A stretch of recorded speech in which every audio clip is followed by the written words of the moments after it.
Olá, sou o Lucas, o novo membro do Fumaça desde novembro. E vim para trabalhar na gestão de redes sociais e da comunidade com a Joana, a Maria e o Ricardo. Podes saber mais sobre mim em fumaca.pt/sobre. Bom, mas vamos ao que me traz aqui.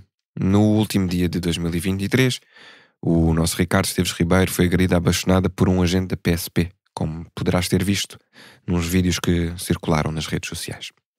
Isto aconteceu enquanto documentava uma detenção numa manifestação em frente ao estabelecimento prisional de Lisboa. É deste episódio que nos surgiram as perguntas para o próximo Ask Me Anything. Que direitos têm as pessoas em ações de protesto? De que maneira devem agir as autoridades? E com que antecedência se deve comunicar a realização de uma manifestação? E a quem? Para responder a estas perguntas e a outras que poderás ter, convidámos a advogada Ana Reis da Silva para o nosso Ask Me Anything de fevereiro, onde vamos falar sobre direito de manifestação e desobediência civil. Junta-te a nós e à comunidade de Fumaça a 1 de fevereiro, pelas 21 horas, para uma sessão de perguntas e respostas online. Para participares, basta que tenhas uma contribuição mensal ativa. Se ainda não tens uma, vai a fumaca.pt/contribuir. Agora, deixo-te com o episódio desta semana. Até já. Olá, eu sou o Nuno Viegas.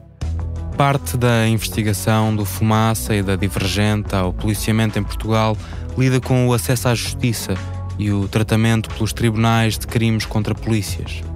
Esta entrevista é parte desse trabalho que há de sair nos próximos tempos. Na semana passada, para falar de como se pensa a prova e se garante a qualidade e a equidade da justiça, entrevistei Luís Azevedo Mendes, vice-presidente do órgão de supervisão do juízo, o Conselho Superior de Magistratura. Está no cargo desde maio de 2023, já tinha sido vogal do Conselho entre 2001 e 2004, também no ano passado subiu a juiz conselheiro do Supremo Tribunal de Justiça. Antes disso foi presidente do Tribunal da Relação de Coimbra, onde estava desde 2006. Na Associação Sindical dos Juízes Portugueses foi vice-presidente e presidente da Assembleia Geral. Fizemos pequenos cortes por fluidez na gravação que vais ouvir. Em tribunal, quando há versões contraditórias do mesmo evento, como é que decide o que é a verdade? Em tribunal há sempre versões contraditórias sobre o mesmo evento, senão não era preciso o tribunal. Quando alguém recorre a tribunal, seja uma parte privada, seja uma parte pública, o Ministério Público é a parte pública que recorre constantemente ao tribunal em matéria penal, também introduz, em princípio, uma divergência sobre aquilo que aconteceu num determinado evento que é objeto de uma acusação de delito, de prática de delito. E por isso é que há um juiz. O juiz é um terceiro entre as partes que vai avaliar, em primeiro lugar, e essa é a parte mais nobre e mais fundamental do exercício da jurisdição. Jurisdição é dizer o direito, mas para dizer o direito é preciso ter uma realidade sobre o cenário de facto que depois nos vai conduzir à resolução de um litígio, que é um litígio que está em causa, e essa avaliação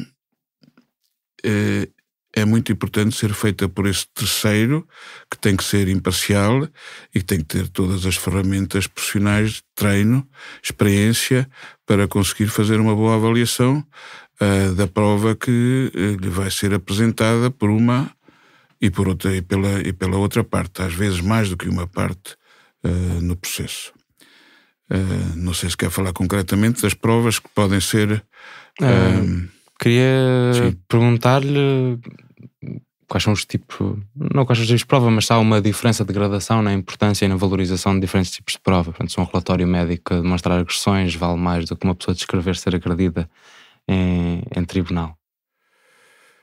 Como é que eu lhe vou explicar isto? A prova rainha é a prova testemunhal, sem dúvida nenhuma. Mas há outro tipo de prova que é absolutamente incontornável. Sistemas de prova plena. Há a prova documental, que pelas suas características e pela maneira como é produzida, assume características de prova plena. Em princípio, um facto está plenamente provado por aquele documento. Uma confissão produzida em determinadas circunstâncias também tem essa força de prova plena. Mas depois há todo um mar de factos essenciais ou instrumentais, ou seja, que nos conduzem à abordagem de outras dimensões da realidade. Estamos a falar do mundo virtual até se fixar efetivamente aquilo que aconteceu em tribunal, nem sempre antecipável do ponto de partida, que nos levam a outras considerações. Prova testemunhal é muito importante. A maneira como a prova é apresentada pelos advogados ou pelo Ministério Público, a argumentação que produzem também é muito importante. São a abordagem de uma e de outra parte. Agora pergunta-me, prova pericial é mais importante que a prova testemunhal? Em certas circunstâncias, sim. Estamos a falar de peritos especializados, com conhecimentos técnicos que as testemunhas não possuem e que os próprios juízes também não possuem. E, portanto, a prova pericial, se é importante em determinados casos, que envolvem, por exemplo, perícias médicas, perícias contabilísticas ou de outro tipo, sim, são mais importantes. Mas essas provas são também objeto de apreciação contraditória, ou seja, cada um dos advogados ou Ministério Público podem colocar as suas reservas e as suas dúvidas à maneira como foi produzida, às conclusões que foram apresentadas, e portanto também aí pode haver problemas na avaliação que é feita pelo juiz. Dúvidas que são introduzidas, às vezes dúvidas insanadas, que, por exemplo, no caso de um crime, conduzem à absolvição. Posso explicar no que é que consiste a livre apreciação da prova? A livre apreciação da prova é qualquer coisa que tenha a ver com a convicção de cada um. E, portanto, há uma coisa que se chama a livre convicção do juiz em função da sua experiência, e que não é só experiência como profissional juiz, mas como mulher ou como homem que tem um percurso de vida, convivem socialmente com inúmeros tipos de relação, e portanto os levam a dizer que naquelas circunstâncias o que é dito por uma testemunha é mais provável que tenha acontecido assim do que aquilo que é dito por outra testemunha. E portanto temos que desempatar. Normalmente não pode haver aquilo que é um non liquent em termos de prova, ou seja, não se provou.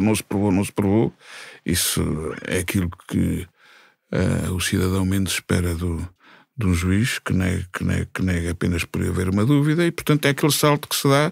Eu, ouvindo todas as provas, convenço-me na minha livre convicção que isto ocorreu desta maneira.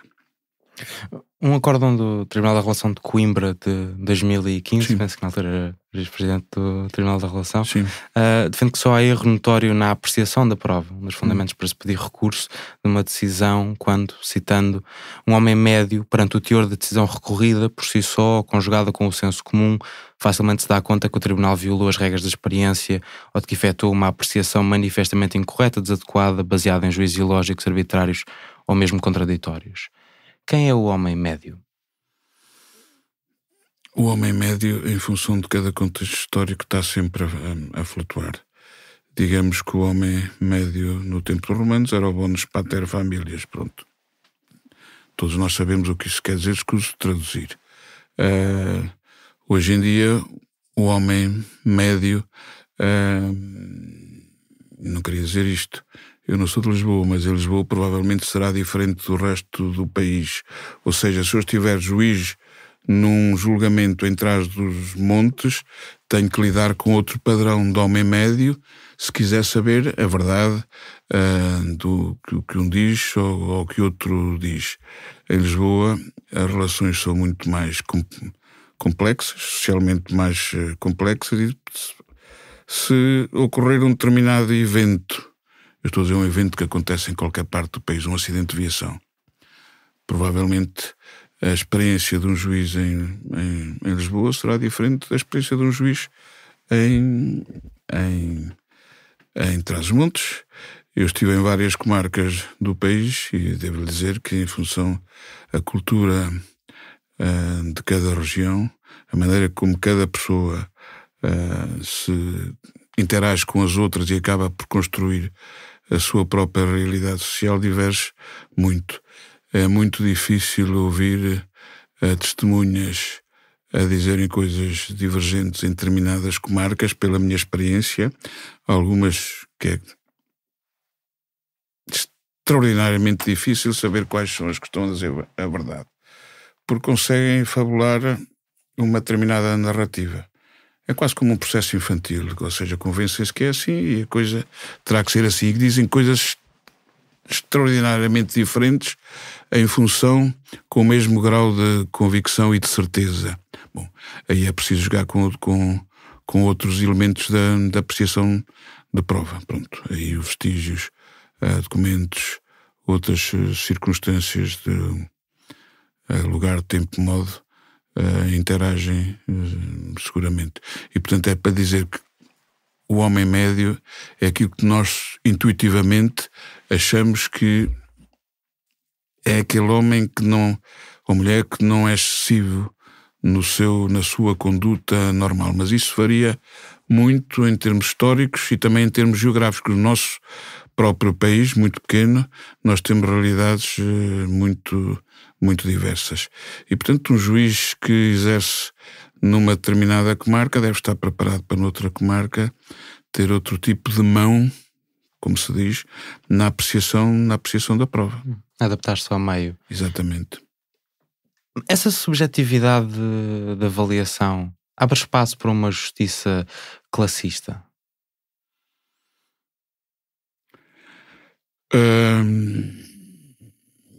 Como é que quer que eu lhe responda a isso com toda a franqueza? Se quer que lhe responda diretamente, sim, com certeza pode acontecer.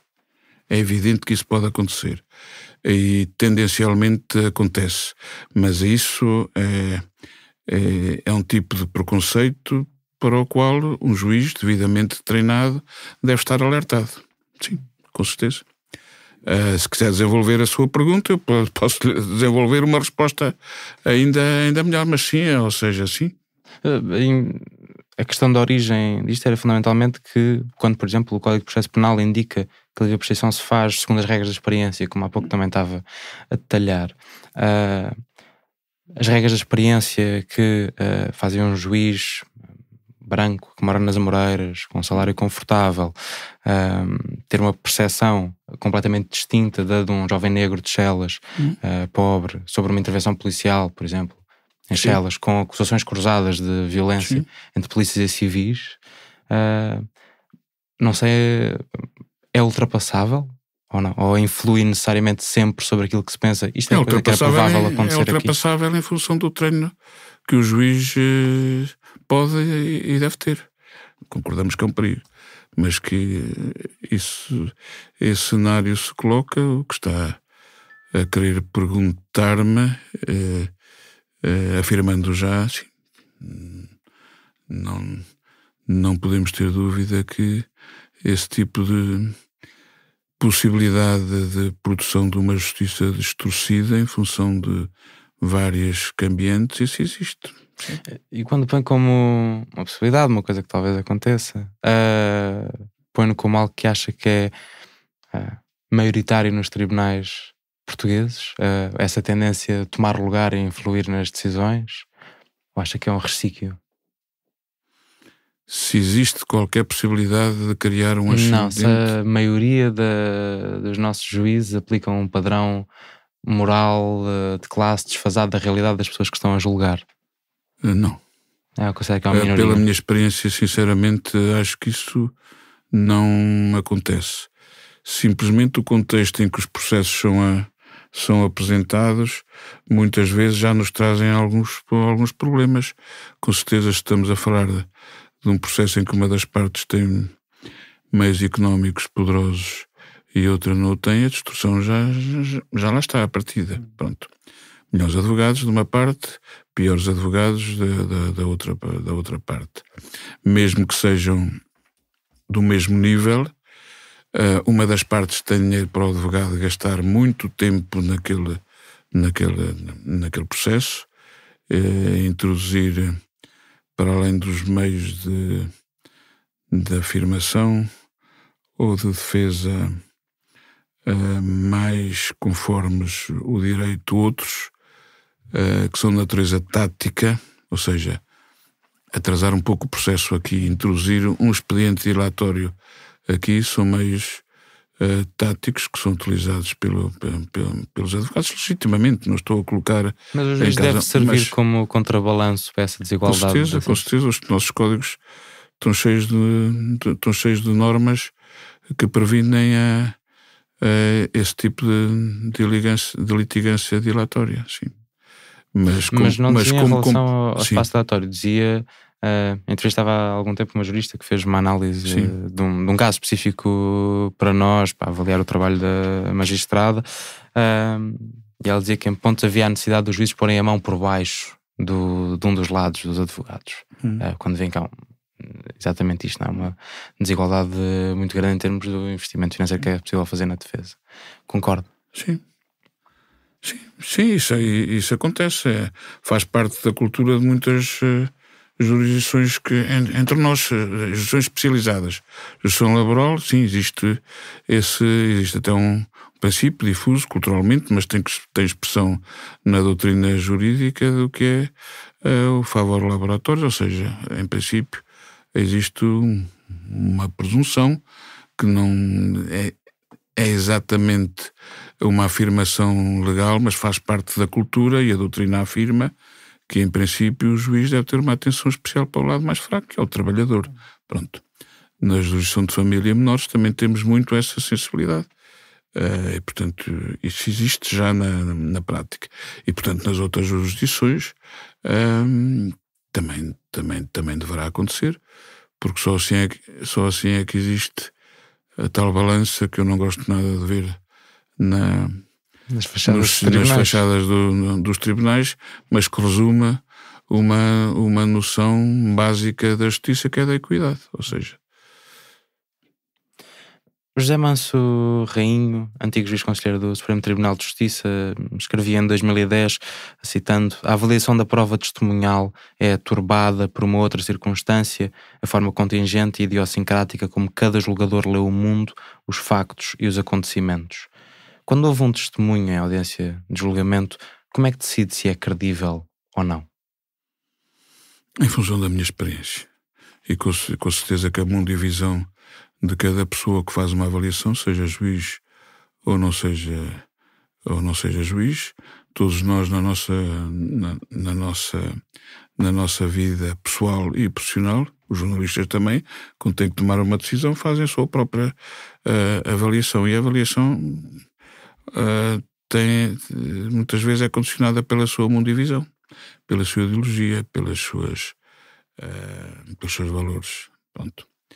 Isso é muito positivo, devo dizer, na situação, porque estamos a falar de pessoas de carne e osso que são julgadas por pessoas de carne e osso. A inteligência artificial nunca nos poderá dar esta dimensão, que é uma dimensão própria da consciência. Significa que a sociedade é plural, o pluralismo funciona. Numa sociedade democrática, então, funciona intensamente também na justiça, na jurisdição, e por isso é que depois temos tribunais de recurso para corrigir aqui e ali algum excesso nesse tipo de avaliação condicionada exatamente por aquilo que está a dizer, não é? Mas que muitas vezes não fazem uma reapreciação da prova testemunhal. Não, mas está enganado. De que maneira os tribunais da relação hoje em dia não fazem outra coisa. Um desembargador passa dias e dias a ouvir gravações. E cada vez mais, ou seja, essa reapreciação é feita.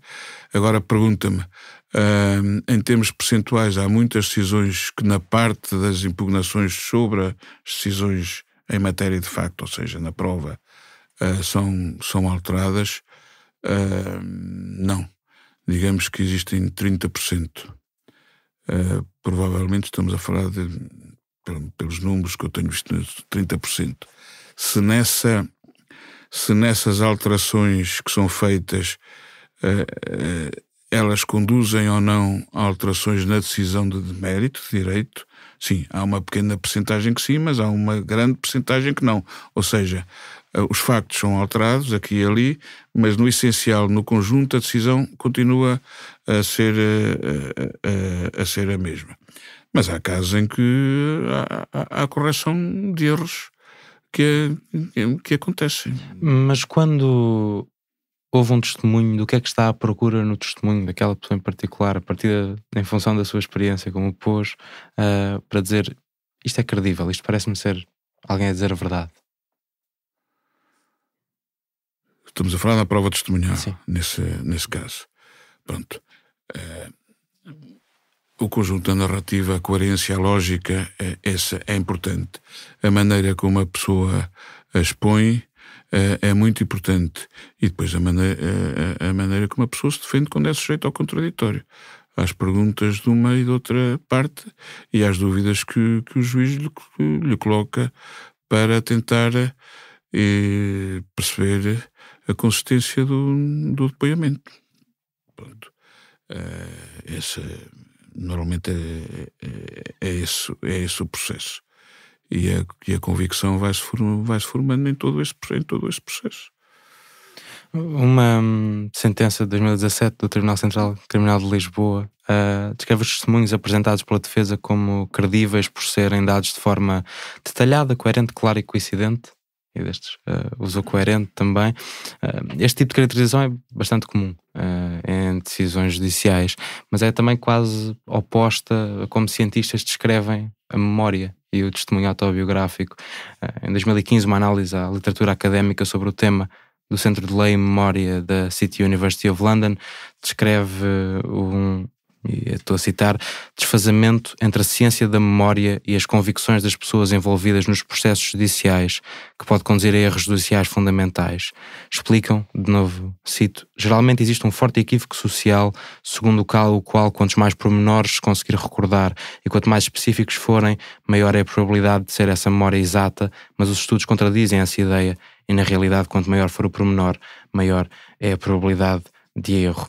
Há sucessivos estudos que apontam notas similares, em 2012, por exemplo, no Royal Holiday University, que não existe nenhuma relação significativa entre a coerência, o detalhe e a exatidão da memória.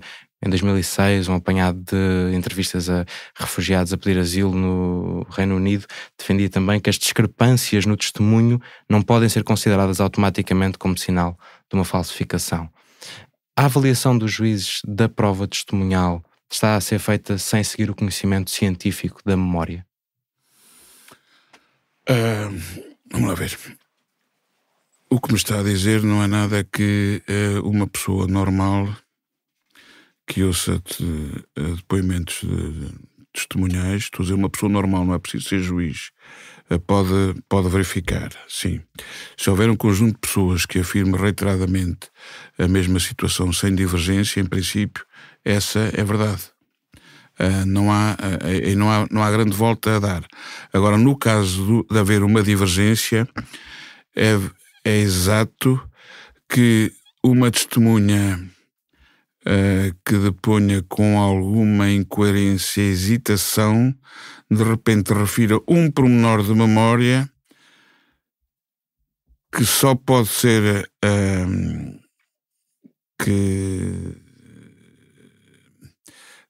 que leva a convicção de quem aprecia e quem julga a certeza de que ela só se pode ter lembrado daquilo de repente se aquilo for verdade.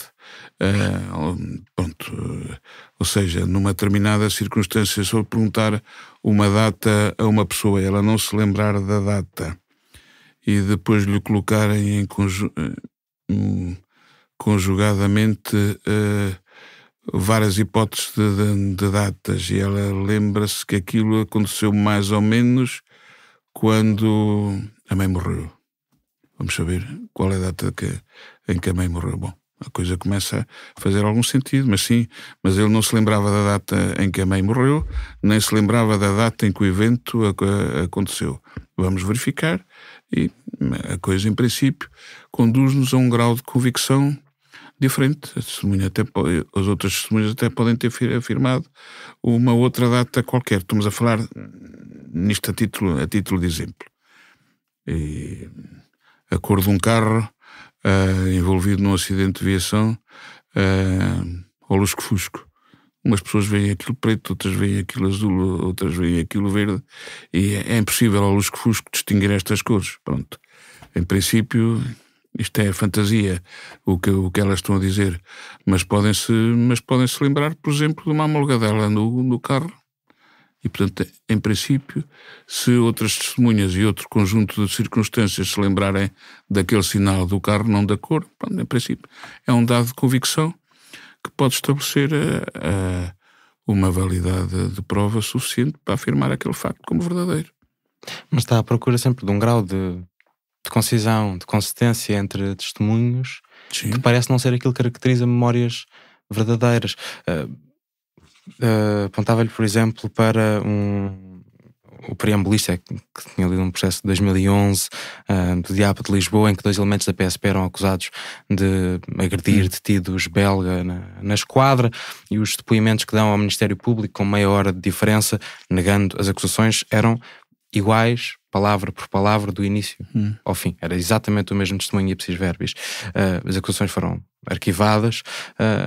Em 2003, investigadores da Universidade de Gotemburgo tinham demonstrado, através de várias experiências em que colocavam 2 pessoas em par a almoçar ou a planear o que é que tinham almoçado antes, e depois a serem interrogados por pessoas sobre o que é que tinha sido o almoço, e conseguiram ver que sistematicamente os testemunhos dos pares de pessoas a mentir eram classificados como mais consistentes entre si do que os de pares de pessoas a dizer a verdade. Portanto, a coerência entre histórias é largamente um sinal de estar a falsificar uma história e não a lembrar-se verdadeiramente dela, que tem inconsistências naturais. O que eu perguntava por aí, se os tribunais beneficiam uma desigualdade de preparação entre quem pode, por exemplo, escrever o auto de notícia e lê-lo antes de testemunhar em tribunal, e quem vem testemunhar de memória e terá falhas recorrentemente. Sim, ou seja, a memória existe. Pronto, a memória existe, não temos dúvidas acerca desse assunto, e a memória ajuda-nos a reviver factos históricos ou factos situados no tempo, num determinado lugar e praticados de determinado modo. A memória tem falhas, sim. Mas é isso com que temos que conviver, e é isso que temos que enfrentar. Depende de quem está a avaliar, dar maior credibilidade ou não. Portanto, é esse processo de formação ou de construção de uma determinada verdade em tribunal que é feito. E para isso existe um contraditório exigente que é feito por cada uma das partes. O juiz, como terceiro, avalia da consistência com o seu grau de convicção suficiente, no caso de decidir fixar um determinado facto como provado, se não, considerado como não provado, com as consequências que isso tem para o desfecho do caso. E depois ainda há o Tribunal de Recurso para corrigir eventuais erros nessas circunstâncias. É o sistema que temos, e não há outra maneira de resolver este assunto, nunca houve. Sendo certo que a prova testemunhal, volto a dizer, é a prova rainha. Nós temos um conjunto de elementos materiais, documentais, periciais, de vestígios, outros, que nos dão um quadro. Mas ele depois precisa ser preenchido nas lacunas por percepções humanas, e essas são-nos dadas pelas testemunhas. A minha questão é precisamente se a forma como a magistratura largamente olha para essas testemunhas e decide: esta pessoa está a dar um testemunho que é absolutamente influenciado por ser amiga do ofendido, enquanto que esta não, apesar de ser colega de profissão, segue de todo aquilo que é o conhecimento científico moderno de como funciona a memória e de como devíamos avaliar esta prova testemunhal, ou se continua a seguir uma percepção prévia construída do que é um testemunho em que acreditamos, e que é um testemunho que aprendemos como credível, porque é aquele que é dado por alguém que tem um grau de preparação e de literatura e de capacidade de ir rever prova documental e até de treinar com um advogado com quem paga o suficiente, apesar de haver as limitações que há na forma como se pode ou não guiar testemunhas antes.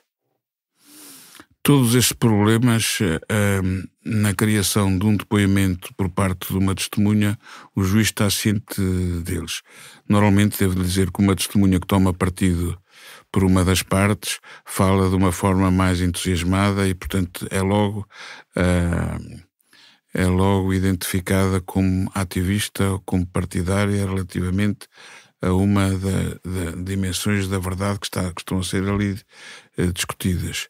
O que não quer dizer que nesse entusiasmo e nesse ativismo todo não esteja a verdade.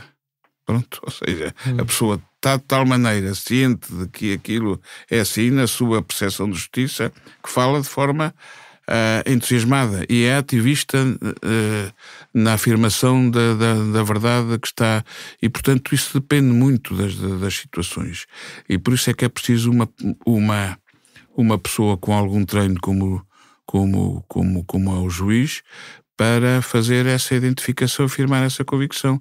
Agora vou-lhe dizer, tal como está hoje o nosso sistema de fundamentação das decisões judiciais, a fundamentação da decisão sobre a matéria de facto é o trabalho mais difícil e mais exigente que o juiz tem. Estamos a falar de páginas e páginas, estamos a falar de expressão de convicções e de explicação como é que se chegou àquela conclusão. E por isso, com esse trabalho todo, que não existia quando eu comecei como juiz... São mais sucintas as sentenças. Completamente, eram enxutas. O que se dizia na altura era que o facto tal, o quesito tal, como na altura se dizia, sobre se isto aconteceu ou não aconteceu,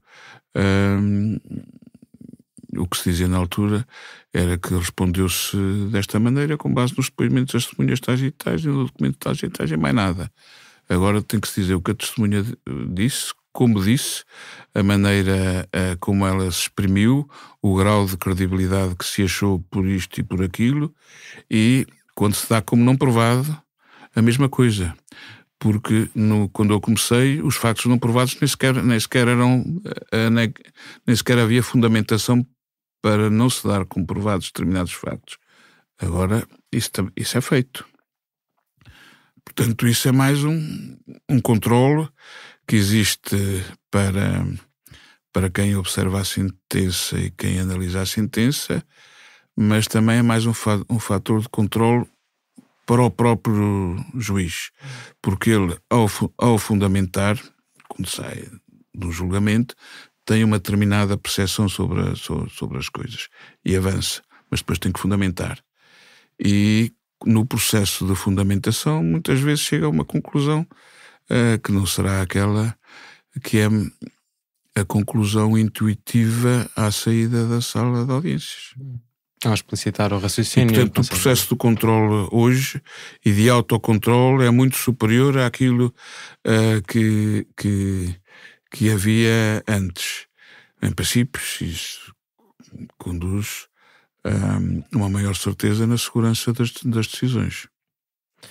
Uma análise de 2010 de investigadores da Universidade de Portsmouth, no Reino Unido, British Columbia, no Canadá e Gotemburgo, na Suécia, em interrogatórios policiais, concluiu que os padrões comportamentais, estou a citar os padrões comportamentais não verbais típicos de outros grupos étnicos, nestes casos pessoas negras, indígenas e marroquinas, são interpretados por observadores caucasianos como sinais de mentira. Recorrer às regras da experiência potencia uma avaliação racista da prova testemunhal? Não. Ou seja, com essa classificação e dessa forma, não. Ou seja, se eu há bocado já lhe disse que o homem médio varia em função de cada comunidade e de cada zona geográfica e de cada comunidade, sociedade local mais ampla do que comunidade. Significa que, por exemplo, quando eu estou a falar numa sociedade, falo na interação entre várias comunidades, que criam uma sociedade específica, diferente. Ou seja, uma comunidade tende a agir de acordo com a sua cultura própria, mas se habitua e deve habituar-se a conviver com outras comunidades com quem a interage, há uma cultura então completamente diferente. Para uns, umas vezes mais defensiva, outras vezes mais afirmativa. E portanto é com esse jogo todo que o juiz tem que funcionar. Agora, se isso depois no resultado conduz a possíveis conclusões de que uma determinada comunidade é menos,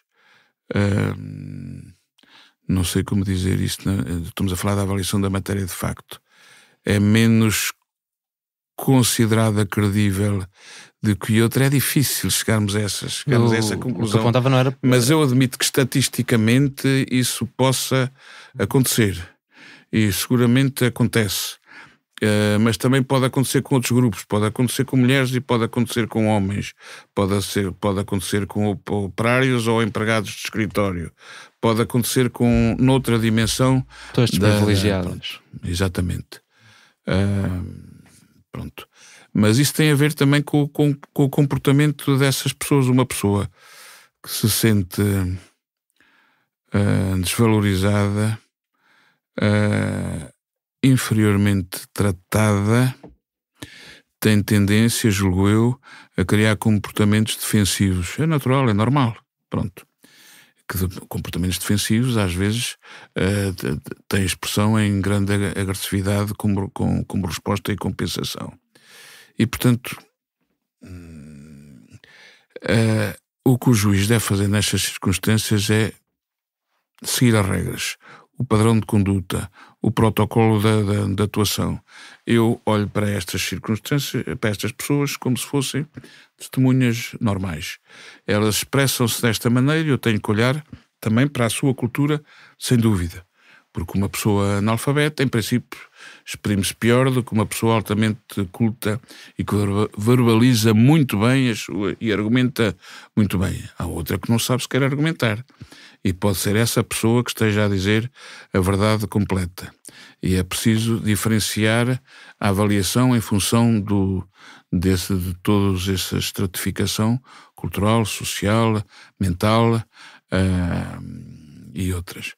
Mas se depois as estatísticas nos dão determinados resultados, é preciso também sabemos olhar para as estatísticas. Às vezes as estatísticas apontam-nos para coisas profundamente negativas, outras coisas revelam-nos uma realidade absolutamente normal, explicável e até saudável. A socióloga Silvia Rodrigues Maeso, investigadora principal do Centro de Estudos Sociais da Universidade de Coimbra, defende em entrevista ao Fumaça que, citando, o auto-notícia é uma narrativa que tem um peso fortíssimo para a formação da convicção do julgador quando um caso vai a tribunal. Os documentos produzidos pelos órgãos de polícia criminal são tomados como facto pelos juízes. Vamos lá ver. O auto-notícia é uma coisa que no meu tempo existia e que, não sendo contraditado, fazia prova plena. Isso acabou há muito tempo. Pronto. Acabou há muito tempo. Ou seja, o auto-notícia hoje é apenas um registro que depois o Ministério Público ou a autoridade administrativa, no caso de contornações, trabalha com outro elemento, ouvindo a defesa e fazendo as suas próprias conclusões. Mas é citado como prova documental. Em adição depois à prova testemunhal. Sim, mas vou-lhe dizer mal, se é citado mal, ou seja, antes isso era assim porque tinha um valor probatório específico, mas há muitos anos que isso não acontece. Ou seja, portanto, estamos a falar ainda com investigadores que trabalharam há muito tempo e que contactaram com a realidade judiciária, ainda no tempo, por exemplo, em que as transições ao Código da Estrada estavam no Tribunal, isso era assim, agora já saíram, não estão, pronto. O auto notícia estava lá, o auto notícia não era contraditado, nem era preciso chamar a polícia, aquilo era certo, mas isso acabou há muito tempo. Nós temos o nosso regime atual, que é o controle nacional, está assim desde o final do século XX, muito, portanto estamos a falar há muitos, muitos anos. E, portanto, a ideia do auto notícia é uma coisa que hoje, nos tribunais, há de mostrar uma decisão, hoje, de qualquer tribunal, que fala num auto-notícia. Não existe. Que, em regra, isso não acontece. Em processos de crimes de natureza sumária, em que o arguido é apresentado, pronto, obviamente isso é um elemento muito presente em termos... Mas, naturalmente, quem subscreveu o auto-notícia está lá para comprovar aquilo ou não comprovar. Pronto, é simplesmente, ou seja, não é o Mas é usado como forma de comprovação. Não é o auto-notícia em si que interessa, mas é, porventura, a comprovação do auto-notícia, é aí que ele poderá ser ou não referenciado. Mas eu não vejo, que ele seja citado muitas vezes, volto a repetir. Mas se me quiser encontrar um caso, naturalmente, eu verei com toda a atenção o valor que, na fundamentação da decisão da matéria de facto, que aquilo tem. Mas acha que não é valorada... E, por exemplo, especificamente no ponto da consistência e da coerência, por exemplo, a coerência entre o auto-notícia e o testemunho dos elementos policiais com o auto-notícia e entre si, sendo que largamente trabalham a partir do auto-notícia. Pronto, todos eles são consistentes, porque todos eles estudam o mesmo documento. Sim, ou seja, os agentes que subscrevem o auto-notícia são ouvidos. Muitas vezes, se é num tempo muito próximo à sua elaboração e a memória está fresca, conseguem mais ou menos identificar e localizar aquilo que escreveram. Pronto. Nem sempre as coisas batem totalmente certo. Aí temos o processo de memória a funcionar, mas não é só o processo de memória, é o processo de seleção dos elementos e das palavras necessárias para descrever um determinado facto. Isso também é importante. Mas se estiver a falar de um tempo muito longo, por exemplo, 2 anos, um agente que tenha poderes para elaborar uma auto-notícia já elaborou tantos, que dificilmente ele consegue recordar sem ler. E quando ele começa a ler, começa a dizer, bom, estou-me a recordar. Bom, recordou-se ou não se recordou. E a coisa aí começa a ficar difícil, e é por isso que há tantas observações nessas circunstâncias. E podem testemunhar com o auto-notícia à frente? Ou seja, podem ter o documento para ler em tribunal? Não, como qualquer testemunha que tenha afirmado o que é que seja no âmbito dos depoimentos em inquérito ou noutras coisas, muitas vezes é confrontada ou socialista. Leu isto? E é exatamente a mesma coisa. Quantas e quantas vezes chegamos a julgamento e as testemunhas dizem uma coisa diferente daquilo que disseram no inquérito, de um lado e do outro. É exatamente o mesmo processo de convergência ou divergência relativamente a uma auto-notícia, que não é mais do que a declaração de uma testemunha. Ou seja, o agente testemunhou aqueles factos e escreveu. Mas para ter um exemplo prático disto, avaliamos todos os casos de um dos juízes do Tribunal Local Criminal de Lisboa. Temos os livros de depósito de sentença de 2007 até 2022, para encontrar todos os processos em que elementos policiais diziam ter sido vítimas de um crime enquanto estavam em funções. Encontramos 161 processos que lidam com 251 crimes. A taxa de condenação para crimes contra elementos policiais, naquele juízo específico, que inclui injúria, resistência e coação sobre funcionário, ofensa de integridade física, ameaça, etc., era de 84%. Para todos os casos em que vimos de injúria, simples ou agravada, sendo que em todos eles a única prova era a prova testemunhal, a taxa de condenação era de 93%. Em tribunal, a palavra de um polícia vale mais do que a de um civil? Vamos lá ver, depende do polícia e depende do civil. Pronto. Em princípio, um polícia tem treino profissional e tem obrigações deontológicas relacionadas com o exercício da sua prevenção, que conduzem a ter uma determinada credibilidade no sistema de justiça, ponto. Depende depois de quem é que vamos ouvir com outra versão. E de repente podemos ter aí um problema que nos conduza à descredibilização do depoimento do polícia. Pronto. Agora vou-lhe dizer, se tem mais valor do que é exatamente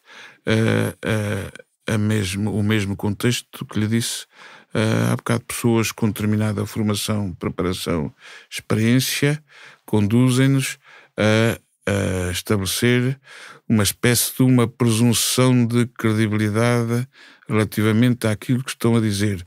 No contraditório, isso pode-se desmoronar completamente. Estamos a falar de homens e mulheres. Os polícias são homens e mulheres como os outros são. Têm um treino especial e têm obrigações pessoais. Portanto, mal de nós se não tivermos uma confiança inata ou presumida num agente da polícia. Mas não somos ingênuos. Como o juiz não deve ser ingênuo, naturalmente. E acha estas taxas de condenação respectáveis, normais, nesta ordem? Sim. Ou seja, não, sinceramente, com o grau de exigência com que esse tipo de casos deve ser submetido a juízo em primeiro lugar e depois analisado, não vejo nada de extraordinário nisso. Agora, se me disser assim, analisamos um outro juízo, outras situações, um outro histórico, e as taxas são completamente diferentes, bom, aí eu tenho que pensar. Mas se isto fossem as taxas em todos os juízes, seria... Não. Não sei, se, como regra geral, não a taxa de condenação... Estamos a falar de um juízo de Lisboa. Sim. Lisboa tem muitos juízes que julgam essa matéria especializada. Pronto. Se no juízo ao lado as taxas forem diferentes, bom, então é melhor verificarmos um terceiro e eventualmente um quarto para termos um campo de amostragem maior. E se houverem divergências em termos de taxas, bom, provavelmente temos aí matéria para estudar. Assim não. Assim se me perguntas, mas porquê é que não há de ser normal? É verdade. Chamamos a atenção, por exemplo... Seria anormal se fossem 100%. No caso do crime de ameaça é 100% a taxa de condenação neste juízo. Nunca houve uma absolvição, pelo menos desde 2007. Mas chamamos a atenção em particular porque estamos a falar de 161 processos. Ameaças? Não, peço desculpa, ameaça foram... Estou a fazer de cabeça agora, peço desculpa, não tenho anotado, mas acho que foram 17. Isso é muito baixo. Houve poucos crimes de ameaça, mas chama-nos a atenção, por exemplo, resistência e coação sobre funcionário, que a chefe de delegação do Conselho da Europa para Portugal, Júlia Cosma, ou que era a chefe de delegação, mas estamos a falar contra ameaças contra elementos policiais. Em funções. Sim. Em funções. Bom, digamos que esse tipo de crimes nem deve ser muito participado, acho eu, porque os polícias por definição estão sempre a ser ameaçados. Sim, a ameaça não era dos mais participados, injúria, por exemplo, era muito participado. Sim. E aqui estamos a falar, talvez, em mais de 80 casos envolveu um crime de injúria de uma taxa de condenação acima dos 90%. Sendo que em todos os casos em que isto era julgado era apenas porque a prova testemunhal da polícia e a prova testemunhal dos arguidos, que invariavelmente, não em todos os casos, de vez em quando confessavam, mas largamente negavam ter feito aquilo, a prova testemunhal da polícia era sempre considerada mais credível, ou na vastíssima maioria das vezes era considerada mais credível. Mas estes números chamam-nos a atenção porque, por exemplo, como eu estava a citar, a presidente da chefe de delegação do CPT para Portugal durante muitos anos, a Júlia Cosma, chama ao crime de resistência e coação sobre funcionário em Portugal o Get Out of Jail Free Card, o cartão de saia da cadeia do monopólio, usado para fugir a alegações de brutalidade contra polícias. Ela desenha um padrão que Silvia Rodrigues Maese, por exemplo, desenha também, em que um elemento policial aplica violência extralegal e depois acusa a pessoa que agrediu de resistência e coação sobre funcionário, e o que traçam aqui é que geralmente isto é uma acusação que não questionada, quer pelo Ministério Público, quer depois pelo magistrado que a analisa. E quando vamos ver casos concretos, neste juízo em específico, não temos uma amostragem maior do que isso, tem uma taxa de condenação também próxima dos 90%. Faz-nos pensar que de facto não há resistência a estas acusações dentro do sistema judicial, ou não há um grau de escrutínio sobre estas acusações dentro do sistema judicial. Há um acatar da versão policial. Eu compreendo essa alegação, mas eu diria que em termos de tipificação ou de verificação de um ilícito típico, uma coisa não tem nada a ver com a outra. Uma coisa é a verificação de um crime, outra coisa é a verificação de outro crime. O facto de existir um crime não impede que a outra parte tenha praticado, por sua vez, um outro crime. E, portanto, as regras são assim, não é? Mas o Ministério Público frequentemente opta por levar apenas um dos lados das pessoas que alegam ter sido vítimas de um crime, ou acaba tribunal. Quando chega ao juiz, por exemplo, é o caso daquele processo, por exemplo, em que há uma alegação cruzada, o juiz só avalia a acusação contra, neste caso, o elemento policial, porque o Ministério Público escolheu não acusar pelo outro lado. Sim. Só para dizer que a dualidade de ter sido vítima ou não, penso que não entra particularmente em questão para aqui quando se trata da analisação da análise da prova. Sim, ou seja, está a dizer que num caso não chega a julgamento, o ilícito pode ter verificado, mas não chega a julgamento, não há acusação. Sim, colocava isto mais para alinhar com a forma como dizia que para isto chegar a tribunal... Estamos a falar de juízes e, portanto, estamos a falar da avaliação de um terceiro imparcial relativamente a essas questões. Se o tal terceiro imparcial não lhe é submetido à apreciação um determinado crime, aí como é que pode haver condenação? Não pode. Naturalmente, não é? A não ser que a vítima se ative o sistema com os seus próprios meios e que coloque a questão discordando, entrando em divergência com a posição do Ministério Público. Eu admito que em situações de fragilidade isso não aconteça muitas vezes, ou que até não aconteça nunca em determinados contextos sociais, mas também digo que em determinadas situações de comunidades que se sintam pressionadas ou inferiorizadas, hoje em dia, por exemplo, em Lisboa, na área existe um conjunto de ativistas que estão em defesa de direitos humanos, que estão muito mobilizados para a proteção legal dessas pessoas e, portanto, isso é possível, não é? Neste caso, quase 25% destes casos deram-se sem a presença do arguido em tribunal. É uma proporção que esperaria? Não percebi a pergunta. Quase um quarto destes julgamentos aconteceram sem o arguido estar presente em tribunal. Não compareceu à audiência, sido tido como regularmente notificado e foi considerado que não era relevante ter o testemunho do arguido para tomar a decisão. É a proporção que... O testemunho do arguido? Ou seja, o arguido foi convocado, mas não compareceu. O arguido foi convocado, não compareceu e decidiu-se avançar com a audiência judicial e concluiu-se a audiência e emitiu-se sentença. Seguiu-se, não é? Portanto, nunca há qualquer... Há só o advogado oficioso que por acaso estava presente e não há nenhum testemunho da parte do arguido em relação aos casos. Bom, significa que nesse caso o arguido se desinteressa completamente da atuação da Justiça do Estado. Provavelmente está inserido numa comunidade que tem outras formas de produção de justiça, como existe em muitas comunidades, e o assunto está estudado há muitos anos. É a lei do asfalto e a lei da terra abatida. E às vezes há comunidades que se interessam completamente, tanto que lhes faz serem condenados como não ser condenados. Conhece esta situação. E de facto, numa circunstância como essa, se o arguido achasse que tinha razão ou tinha que fazer valer os seus direitos, compareceria em qualquer circunstância. Pronto. Significa que não só a questão da subcultura que está aí em causa, que conduz a que esse tipo de arguido, 25% é muito, não queiram comparecer, como provavelmente acham que não vale a pena comparecer. Mas responsabiliza aí as comunidades ou uma percepção, talvez estatisticamente justificada, de que até podem ir lá defender-se, mas em quase 9 em cada 10 casos vão ser condenados, por isso para quê?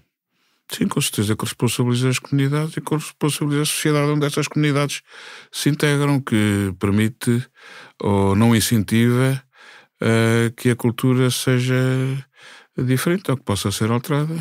O que eu apontava é exatamente se não há um grau de responsabilização por descrédito da própria justiça, de não há uma razão para me ir defender porque não acredito que este juiz me vai tratar de forma justa. A nossa justiça é uma justiça democrática, depende muito da participação das pessoas. Os juízes, como eu estou sempre a dizer, não se autoativam, ao contrário do Ministério Público, ao contrário dos advogados, não se autoativam, são ativados ou pelo Ministério Público ou pelos advogados em representação das partes. Portanto, a nossa justiça é participada democraticamente neste sentido. Pronto. De uma forma pluralística até, porque permite que vários estratos sociais ou muito tipo de interesses económicos, sociais, ambientais ou outros participam e produzem às vezes saltos na sociedade absolutamente inesperados. Em muitos sistemas de justiça do mundo isso existe.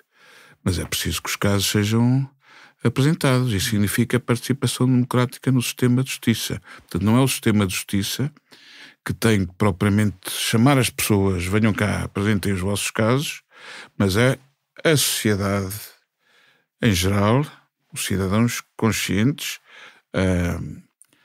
do Estado ou ONGs ou fora do Estado que têm que se organizar para mobilizar o sistema de justiça a favor de uma sociedade mais perfeita, mais inclusiva, onde o problema dos guetos que não existam. E é isso que me está a dizer.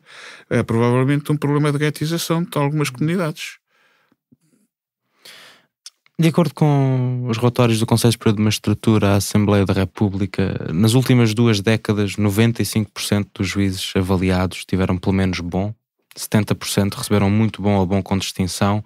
No total, desde 2004, houve 36 medíocres, é 0,65% das notas. O medíocre é a única nota que desencadeia um inquérito disciplinar. Os critérios dos inspectores judiciários são baixos demais. São baixos em que sentido? Em que pelo menos em que 70% das pessoas receberam muito bom ou bom com distinção. Não, os critérios dos inspectores são altamente exigentes. O sistema de classificação é que conduz à atribuição desse tipo de notas. Ou seja, o leque não é de 1 a 20, mas é de medíocre a muito bom. Portanto, o leque já é baixo.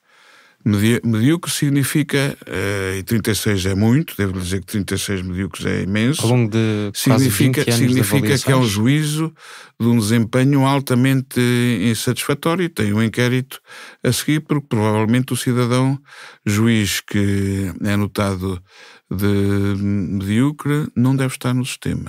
Pronto. O suficiente significa um desempenho muito insatisfatório. O bom é exatamente o normal. E espero que houve várias tentativas ao longo destes últimos 40 anos, várias composições do Conselho que disseram alto. Nós devemos partir do suficiente na primeira anotação até ir ao muito bom. A progressão, vamos avaliando, sim, o trabalho deste juiz é normal e, portanto, é suficiente. E a partir daí, confirmação da excelência ou da qualidade do juiz e ele conduzindo à elevação dessas notas. Bom, simplesmente o sistema já não permitia uma alteração desse nível. Suficiente já era considerado como uma nota negativa e acabou-se por concluir que sim. Entre o bom e o medíocre há ali uma zona cinzenta de esperança na redenção profissional. E, portanto, manteve-se isto. E, portanto, a nota normal é o bom. Pronto. Se não houver atrasos, se não houver as coisas, enfim, as primeiras classificações são sempre o bom. E depois vou evoluindo, enfim, a verificação de 2 muito bons significa que a seguir é um bom Constituição, significa que tem uma carreira regular, e o muito bom, enfim, há uma nota de final da carreira que corresponde não só à apreciação da grande qualidade do juiz, como ao desempenho altamente meritório ao longo da carreira. Não tem falhas, não tem suficientes, não tem medíocres, e foi evoluindo paulatinamente. Há muitos muito bons nesta altura. Porquê? Porque a magistratura está totalmente envelhecida, ou seja, a antiguidade dos nossos juízes da primeira instância é de tal maneira elevada que estamos a avaliar juízes em fins de carreira que em princípio já têm esse desempenho de tal maneira, que há uma variação, porque a proporção de tal muito maneira, bons, de tal maneira, isto é assim, que a última alteração aos Estatutos dos Magistrados Judiciais, 2019, que entrou em vigor em 2020, há muito pouco tempo, introduz uma nota em que diga que, enfim, eu não concordo com essa alteração, porque acho que os juízes devem ser sempre avaliados em qualquer circunstância, mas a lei diz que um juiz com 2 muito bons já não é avaliado. Não, tem que fazer a seguinte. Pronto. Significa... Mas seria mais tarde, não? Só salta uma avaliação, é permanentemente. Não, ele pode requerer uma inspeção extraordinária se quiser concorrer para um tribunal da relação e quiser ter mais uma medalha no seu currículo. Ou o Conselho pode ativar uma inspeção extraordinária se lhe vier à notícia que há um desempenho satisfatório e, portanto, deve ser revista a nota que o juiz tem. Mas estou-lhe a dizer que o sistema de progressão de notas, nenhum juiz tem um muito bom à primeira inspeção, nem à segunda. Isto é gradativo e, portanto, o nosso sistema de avaliação corresponde à avaliação de uma carreira. Quando... Ou seja, a proporção, por exemplo, de muito bons em 2004 era de 22% do total das notas atribuídas, desde 2016, que é sempre mais de metade, a maioria das notas atribuídas são muito bom. Atribuiu isto ao envelhecimento da magistratura e não a uma alteração de critérios de avaliação? É um grande fator, é isto. Nós neste momento temos um sistema de envelhecimento na magistratura, mas também temos um sistema de envelhecimento em todo o sistema de serviço, em todos os sistemas de serviço público, todos, professores, médicos, esse assunto está, forças de segurança, forças armadas, esse problema está em cima da mesa em todas as dimensões do serviço público. E, portanto, aparecem coisas como essa que não aconteceria se a magistratura fosse jovem. E, portanto, tivéssemos todos a começar todos eu não, já sou velho. Portanto, também faço parte do todos. Se uma grande parte dos juízes em avaliação fossem jovens juízes, não são jovens juízes, antes fossem. Nós lemos relatórios inspectivos com críticas até duras a magistrados. Um fala no uso de terminologia muito simplista e inadequada nas sentenças, outro classifica a postura em tribunal como completamente desadequada em vários aspectos, refere outro que quase sempre encontramos um tratamento do aspecto jurídico muito superficial, ou mesmo não encontramos um trabalho profuso na busca da pena mais adequada. Mas quando se chega à classificação final, propõe-se em todos estes casos muito bom com distinção. Dão notas melhores para manter a aparência de bom funcionamento dos tribunais? Não. Isso não acontece de todo. Bastaria que a mão da atribuição das classificações fosse diferente e, por exemplo, partíssemos no suficiente, já lhe expliquei isso. Ou seja, se essa fosse a opção, começaríamos logo pela possibilidade de que bons constitucionais são muito bons, porque há juízes jovens saídos do SES que são de facto muito bons, que são absolutamente extraordinários. Há outros que não, com certeza. Porventura, muitos dos que saem precisam ainda de um nível de maturação e de aprendizagem e de aquisição de experiência muito alto, apesar da formação do SES ser muito exigente e do recrutamento para o SES, da seleção dos candidatos que vão frequentar o SES também ser muito exigente. Mas há juízes absolutamente fora de série que comparam porventura com os juízes do Supremo Tribunal de Justiça em matéria de apreciação e direito. Depois há aquela rodagem, obviamente, que tem que ser sedimentada até haver a segurança da experiência de vida. Pronto. E essa é muito importante no julgador de topo. Mas nenhum juiz tem muito bom à primeira nem à segunda. Penso que o estatuto não permite. Não é o estatuto, é o regulamento, das inspeções. Mas indica especificamente que não se pode começar. Mas esse está na dependência do Conselho Superior da Magistratura e é isso que talha o desempenho do Serviço de Inspeção do Conselho Superior da Magistratura. As inspeções baseiam-se em grande parte na apreciação da capacidade técnica em ler o livro de depósito de sentenças de cada juízo. O foco na qualidade formal da decisão torna mesmo menos provável apanharem erros na tendência de julgamento. Por exemplo, tratando com um juiz como falávamos aqui no início. O foco é na avaliação? Sim, durante a avaliação. Tratando, por exemplo, com um juiz faz uma avaliação classista da prova testemunhal. As inspeções têm que fazer uma verificação da qualidade do juiz, mas não podem interferir no mérito das decisões. Os juízes são independentes. O serviço de inspeção é um serviço de natureza administrativa, como o próprio Conselho é um órgão do Governo de natureza administrativa. Não pode interferir em circunstâncias nenhumas com a independência no ato de julgar.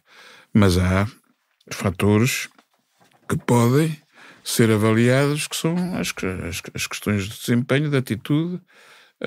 Portanto, estamos a falar da dimensão adjetiva da função, a maneira como se organiza o serviço, a maneira como se interage com os demais interferentes no processo institucional. Estamos a falar de testemunhas, estamos a falar de advogados, estamos a falar de oficiais de justiça, estamos a falar de colegas, estamos a falar de magistrados do Ministério Público, estamos a falar de advogados. Sim, isso é avaliado e deve ser avaliado. E depois as questões formais, como se encadeia uma decisão.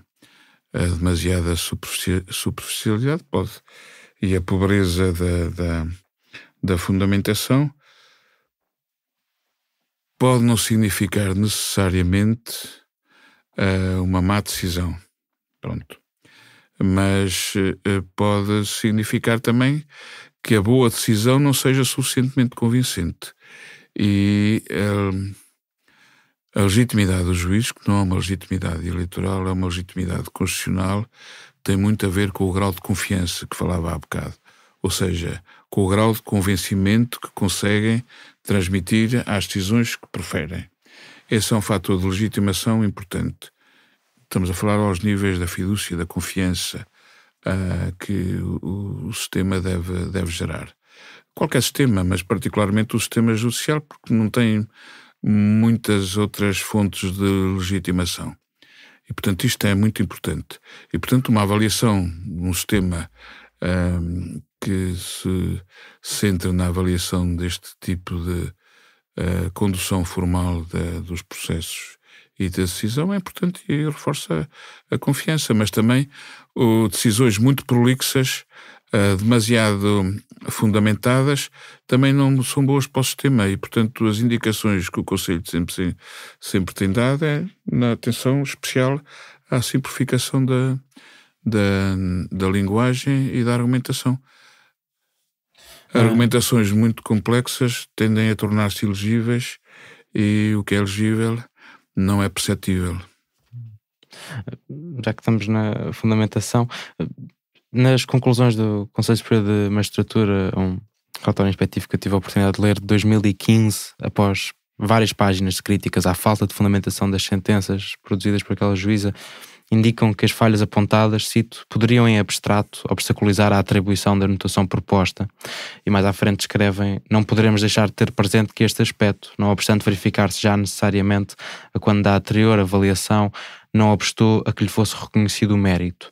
Continuam considerando toda a prestação em análise e sem esquecer o seu percurso anterior, acreditando-se ainda que a mesma de futuro saberá dar resposta adequada aos aspectos para que foi agora expressamente alertada, entende-se não ficar decisivamente afetado o juízo de mérito.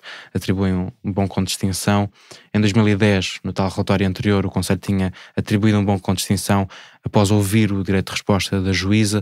Na avaliação seguinte, de 2023, posterior, escrevem: continua a haver campo para melhorar alguns aspectos da fundamentação das sentenças, mas atribuem um novo bom com distinção. O regulamento diz especificamente que as notas não podem ser decorrentes de antiguidade, não podem subir por antiguidade. Mas ter boa nota antes deve ser a razão para se manter o grau de classificação. As notas não devem ser decorrentes automaticamente da antiguidade, o que não quer dizer que a antiguidade e a experiência seja valorada. A classificação e o reconhecimento do mérito têm muita importância na moral de um profissional, qualquer profissional. Ou seja, quem anda há muito tempo em qualquer área, na sua área, na área da saúde, na área do ensino, há muito tempo a dedicar-se com muito trabalho à sua missão, à sua profissão, mas não é perfeito e tem falhas. Diz, bom, eu comparando-me com outro, já que ando há muito tempo e preciso de algum reconhecimento. Esse reconhecimento, normalmente nas profissões e nas carreiras, é premiado em termos da retribuição. Mas isso não chega. Para um profissional isso não chega. Quer dizer, ele tem que ter o seu lugar e dificilmente entende que um menos antigo passa à sua frente. E as notas têm muita importância na colocação um juiz que esteja de Viseu, que ande pelos Açores, quer chegar rapidamente ao sítio onde tem a sua família.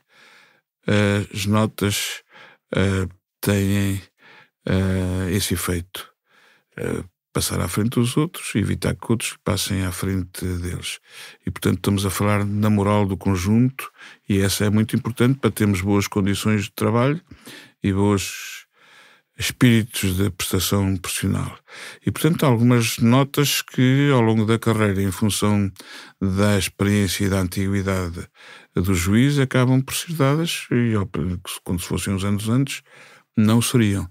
E daí que, apesar daquilo que me disse, não são decorrência da antiguidade, a antiguidade tem um peso na atribuição do reconhecimento profissional, sim. Nós consultámos todos os relatórios inspectivos de uma juíza desde 1999, nenhum registra qualquer ação de formação.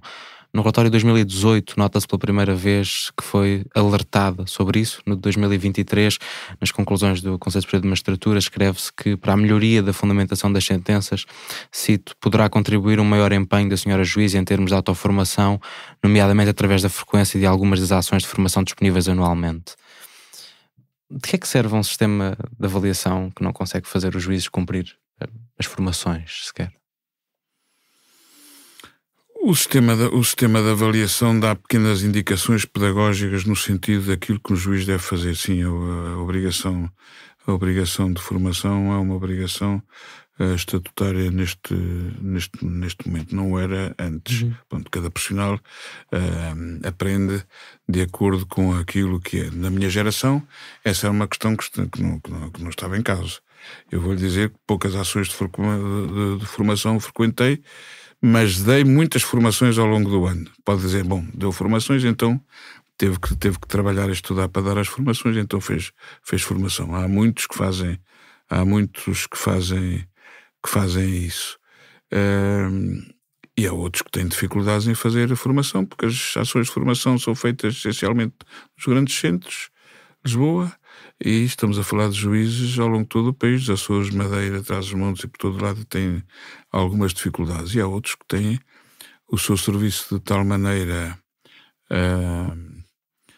sobrecarregado que na obsessão de bem cumprirem, às vezes deixam para trás muitas coisas, família em primeiro lugar, depois das formações e concentram-se no trabalho. Há muitos fatores que justificam que um juiz não frequente as ações de formação que deveria frequentar de acordo com o protocolo que diz que deve ser assim. E, portanto, o papel que o Serviço de Inspeção faz e o Conselho faz é no sentido de incentivar, incluindo com notas desse tipo, a frequência de ações de formação, porque se elas existem e são programadas... E deve ser este o limite da ação do Conselho quando, ano após ano, agora que é obrigatória a formação, não houver o cumprimento dessa obrigação? Deixar uma nota pedagógica na inspeção a cada 4 anos? Bom, estamos num percurso. Este é o caminho. Entrar por via da ação disciplinar na violação de uma obrigação dessas é francamente excessivo e nem sequer está na tipificação do ilícito disciplinares. Mas a conjugação de outro tipo de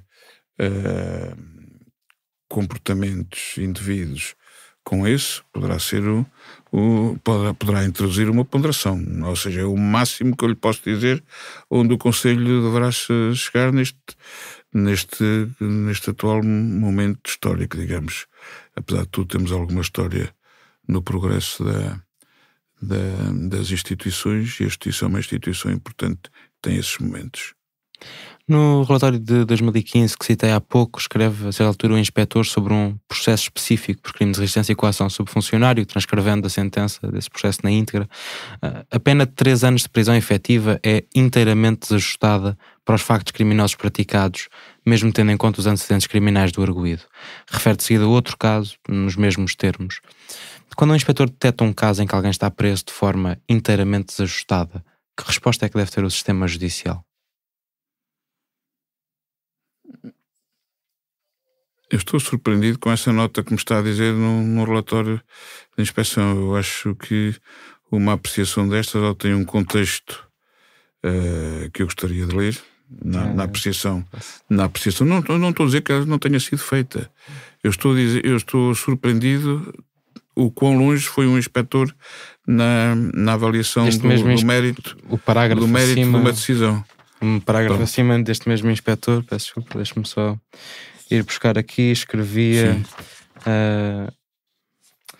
com todo o respeito, não nos ficaram dúvidas quanto à particular sensibilidade da senhora juíz em relação a crimes praticados contra a autoridade, possivelmente uma faceta resultante da sua educação assumida e orgulhosamente marcada pela linhagem militar. E elencavam de seguida vários destes casos. Todos eles sobre resistência e coação a funcionário. Devo dizer que isso um relatório desse é completamente atípico. Teria que ler muito bem o relatório para compreender o contexto. Ou seja, um relatório desse é completamente atípico, eventualmente justificável, mas aí entraríamos na análise de um caso particular. Apenas lhe posso dizer que isso é completamente atípico. Não é expectável cá um comentário ao sentido de decisão nos relatórios. Mas regressava à questão inicial. Calma. A não ser que haja uma decisão de um tribunal superior que o diga claramente. Pronto. Com certeza que os inspectores, quando fazem uma avaliação, procuram identificar quantas das decisões proferidas foram objeto de recurso e qual o resultado dos recursos e qual a taxa de confirmação que as decisões têm. Mas caso este juiz não tem aqui citado, mas é indicado durante o relatório até uma taxa de recurso baixa em relação à quantidade de sentenças que passavam. Sim. Mas eu queria regressar ao ponto inicial. Sem saber o caso, sem conhecer o caso concreto e sem, obviamente, querer debater o caso concreto, do ponto de vista ético, não o devo fazer. Esse relatório é completamente atípico em relação àquilo que é o padrão de relatórios do Serviço de Inspeção do Conselho. Mas eu queria trazê-lo para o ponto inicial, que era no abstrato, que é quando há este momento atípico em que um inspetor olha para um caso de livre depósito de sentenças e considera esta sentença é inteiramente desajustada. Esta pessoa está presa com 3 anos de prisão efetiva, o que seja, não é? Mas não deveria estar. Na forma como o inspetor o elenca, deve haver uma reação do sistema. Ou há qualquer tipo de previsão para, apanhando-se isto no processo de inspeção, não, eu diria haver que uma intervenção? Em regra, um inspetor não pode fazer uma apreciação de mérito desse teor. Se não estiver suportado numa decisão de um tribunal de recurso. Não pode. Nunca há um ponto em que visível um erro tão grave de Não decisão que deve haver estamos uma a falar de uma intromissão da independência do julgador. O Conselho não não deve, para descanso de nós todos, interferir na decisão do juiz. Uma coisa é o órgão de soberania juiz, outra coisa é o Conselho. O Conselho é governo da estrutura de apoio à jurisdição, ao juiz. Pegando ainda neste, o trecho que lhe citei há pouco como contexto, com todo o respeito, não nos ficaram dúvidas quanto à particular sensibilidade da senhora juiz em relação a crimes praticados contra a autoridade. Quando o inspetor detecta eu sei que me disse que é inesperado o teor disto, mas quando o inspetor detecta uma tendência das decisões que considera, parece-me um erro de julgamento, não devíamos ter um sistema de auditoria para rever estas sentenças? Não. Isso vai contra tudo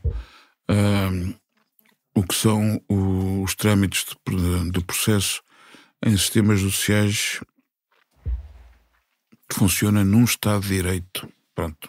O Estado de Direito significa a separação de poderes e que significa que cada órgão de soberania age no exercício das suas competências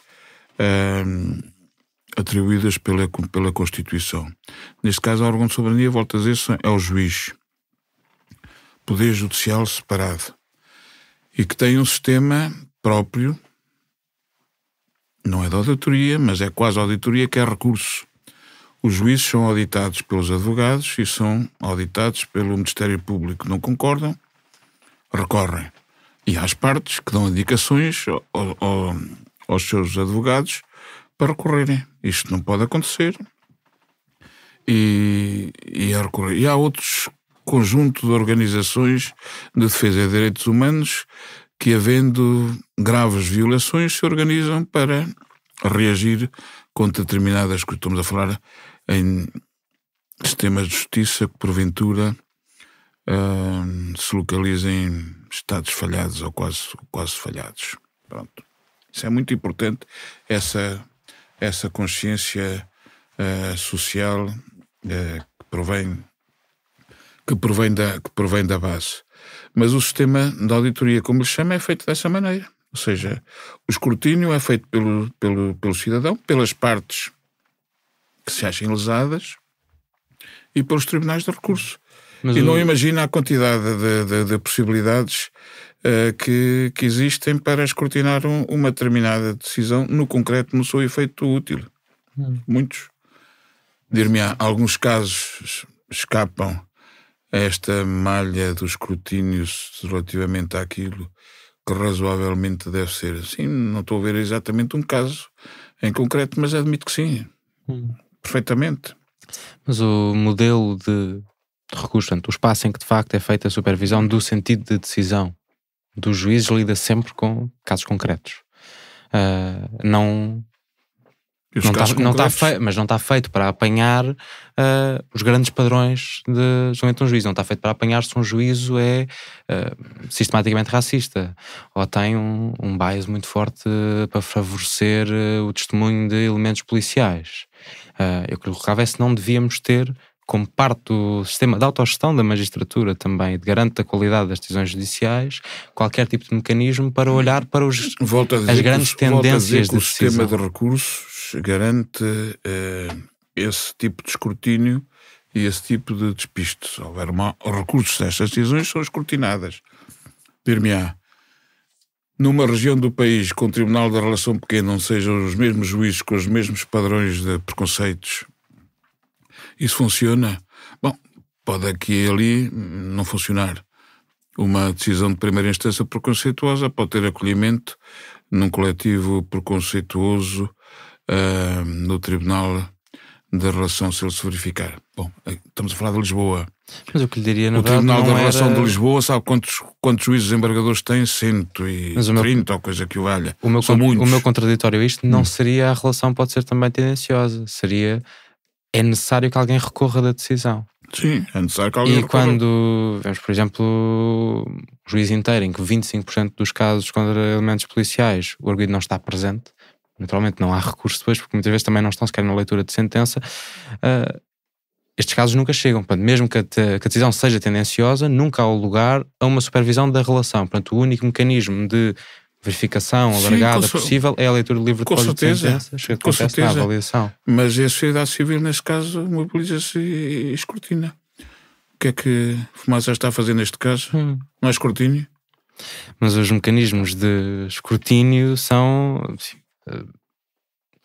as decisões de primeira instância largamente não são publicadas, não é? Nos tribunais superiores já há uma seleção de publicação que tem as limitações que tem para se decidir que sentenças é que saem. Os processos inspectivos de juízes também não são publicados automaticamente, neste caso deram-nos acesso, mas não são publicados automaticamente. Os processos disciplinares também não são publicados automaticamente.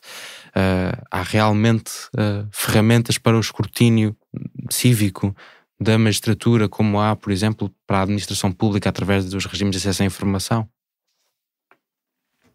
Quais são as dificuldades que até agora teve em termos de acesso à formação que não tenha superado? Diria que consegui chegar à informação que queria, mas os jornalistas têm poderes de acesso muito específicos e tive também a sorte, por exemplo, de pedir a um juízo em que discricionariamente até me davam acesso ao livro de depósito de sentenças, que pela experiência em pedir acesso a sentenças em todos os outros tribunais do país não é uma garantia. Não é? E quando colocava a questão sobre o escrutínio da sociedade civil à magistratura, não era necessariamente sobre o escrutínio feito sempre através dos órgãos de comunicação social. Os regimes de acesso à informação administrativa, por exemplo, para a administração pública, dão a qualquer pessoa o direito de acesso a qualquer documento, por regra, sem necessidade de justificação, que é muito diferente dos mecanismos de acesso que temos a uma sentença judicial na primeira instância. Estou a falar de organizações da sociedade civil. A comunicação social é com certeza uma e a mais, e a mais importante, não tenhamos dúvidas disto. Aliás, a discussão que estamos a ter neste momento na praça pública mostra isso mesmo. Está toda a gente assustada com a crise que, porventura, possamos ter no nosso sistema de comunicação social. Provavelmente a lei de imprensa será revista desta vez já nos está a prometer por causa desta situação. Mas há outras organizações. As universidades são outra fonte, os investigadores são outra fonte. Eles têm tanto ou mais facilidade de acesso a todos os documentos para efeitos de investigação do que os jornalistas, não tenha dúvidas relativamente a isso. É preciso organizarem-se, identificarem os casos e depois, com a sua credibilidade própria, fazerem o seu escrutínio e publicarem as suas conclusões, torná-las públicas, introduzi-las no debate da sociedade. Teremos muitos avanços relativamente a isso. Agora, estou-lhe a dizer, dentro do sistema judicial, o processo é este. Não é a única fonte de escrutínio. É muito importante que os órgãos de soberania sejam escrutinados. Não é só o Governo, não é só o Presidente da República, não é só o Parlamento. Esses são de escrutínio mais fácil, porque tanto em tanto tempo vamos a eleições e a coisa é confirmada ou os mandatos são revogados. No caso da Justiça é diferente e, portanto, quanto maior for o escrutínio sério e organizado, melhor. Eu já o disse uma vez, aqui há uns anos, houve uma manifestação em frente ao Palácio da Justiça de Porto que deixou toda a gente escandalizada. Eu disse que não há escândalo nenhum. Se há manifestações em frente ao Parlamento, havendo em frente ao Tribunal, é a mesma coisa. Não quer dizer que a decisão seja alterada, ou que a lei passe a ser outra, ou que a sentença passe a ser outra.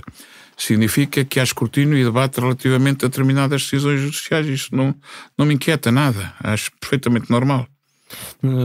A Constituição garante aos juízes proteções particulares, por regra garante proteções particulares aos juízes, por regra são inamovíveis, não podem ser responsabilizados pelas suas decisões.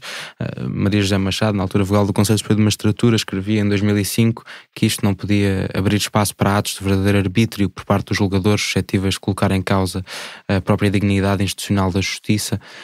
Os juízes deveriam estar sujeitos à responsabilização disciplinar por erros de julgamento.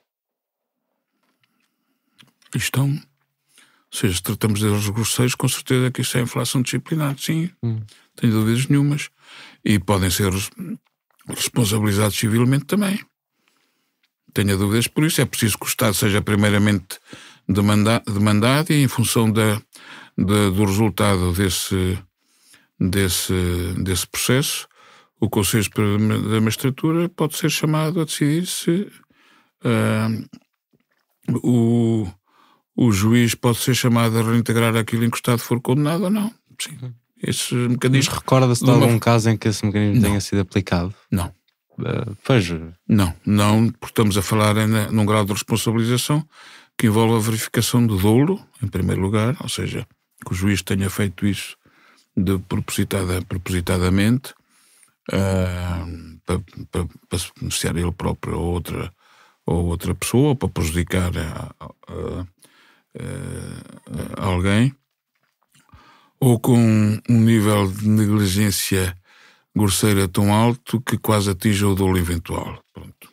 Portanto, ou seja, não é qualquer erro que pode dar origem a este tipo. Mas é possível, sim, mas por via disciplinar não tenho dúvidas nenhumas que sim, é isso. Ou seja, estamos a falar nos mecanismos de responsabilidade civil. Pronto. Mas também devo dizer-lhe que não é só responsabilidade civil ou responsabilidade disciplinar. No caso do dolo, nesta circunstância, provavelmente estamos perante a prática de um crime. E a responsabilidade penal também está em cima da mesa. Mas, novamente, penso que nunca aconteceu. Mas eu nunca vi um caso em que tivesse havido esse processo por uma decisão por um erro de julgamento. Não.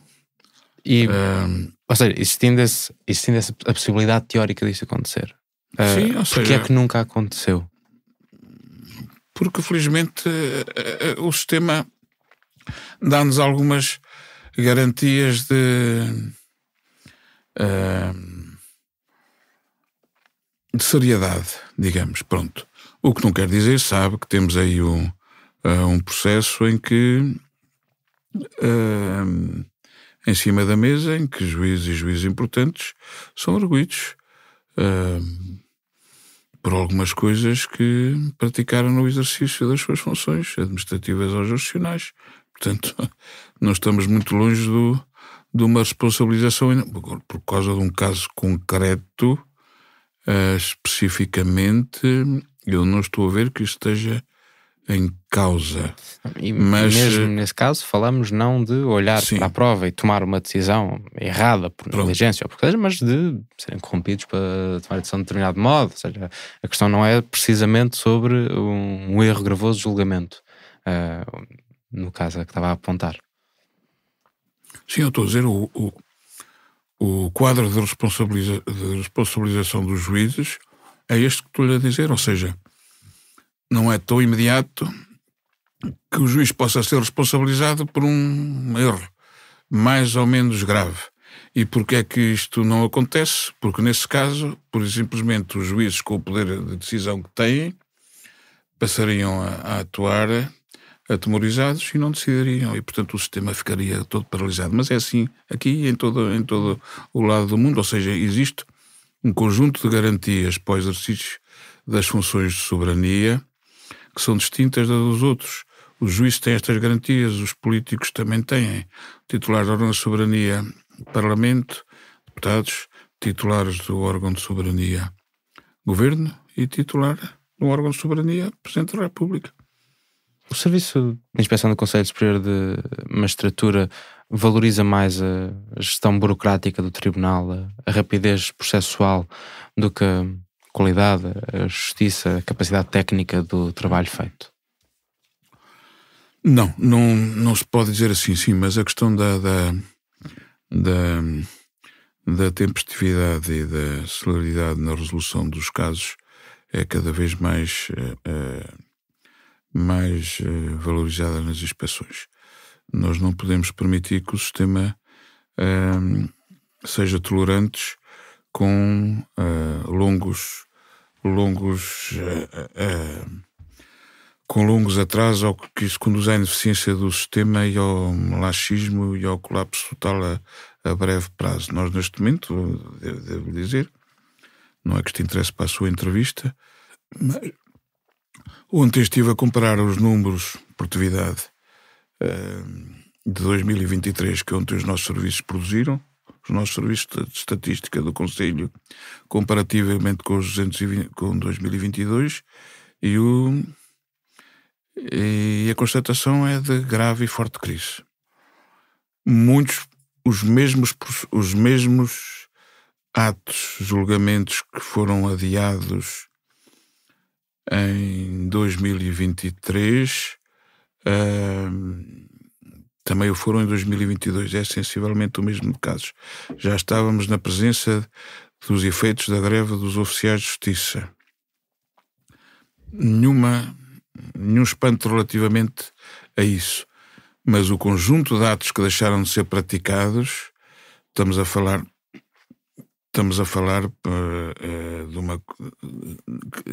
deixaram de ser praticados porque não foram marcados. Estamos a falar dos adiados que estavam marcados, foram adiados por um conjunto de circunstâncias, aqueles que não foram marcados porque não há oficiais de justiça, porque os processos não foram concluídos e, portanto, os níveis de resolução que até 2022 estavam sempre acima dos 100%, ou seja, neste momento estão na ordem dos 90%. Que é que entram mais casos novos do que se terminam. Portanto, a lista vai aumentando. Sim, mas pior do que isso é que entraram em 2023 muito menos casos do que em 2022. E, portanto, tudo isto é uma conjugação explosiva. Pronto. Portanto, a questão da tempestividade e dos graus e da observância das taxas de resolução é vital na avaliação do juiz e de todo o sistema. E é para isso que o Conselho Superior da Magistratura serve. Não é só para conjugar o serviço dos juízes, mas como conjugar toda a atividade dos tribunais de forma a que as estruturas de apoio estejam aptas a garantir a tempestividade e a celeridade na resolução dos casos. Compreenda que a qualidade é uma questão importante das decisões, sem dúvida, mas o cidadão poder recorrer a tribunal para resolver um caso da sua vida, e em qualquer caso da vida do cidadão que chega a tribunal, é tão difícil chegar a tribunal, é sempre grave, muito grave. Nós diremos, bom, uns são mais graves do que outros, mas para cada um, o seu caso é o caso mais grave que existe no mundo, não só no país. E não poder ter essa resposta rápida é dramático. Hoje, daqui a uns anos, quando o sistema estava completamente atolado, mais um menos um, não era dramático, pronto, era a vida. Mas hoje em dia que o sistema começou a responder melhor, e no caso dos tribunais judiciais foi um perfeito milagre, depois da reforma de 2008 e 2013, onde muito se fez para conseguir otimizar as capacidades dos tribunais, com mais especialização, com o presidente do tribunal, com capacidade de gestão. As coisas vinham a ir vindo a progredir em grande evolução positiva. No ano passado foi o descalabro. E, portanto, eu gostaria muito que neste momento estivéssemos aqui a discutir na qualidade das decisões. Sim, ok. Mas eu não posso, nem o Conselho pode deixar de ter uma atenção macro, especial, em questão relativamente à fluidez de decisão, traduzida em mais celeridade e tempestividade. Esta entrevista foi preparada por mim, Nuno Viegas, com contributos da Margarida David Cardoso. O Ricardo Esteves Ribeiro fez a edição, a Joana Batista tratou da imagem, o Bernardo Afonso do som. Fazem ainda parte da equipa Fumaça Maria Almeida, Lucas Guerrimot de Freitas, Fred Rocha e Luís Marquês.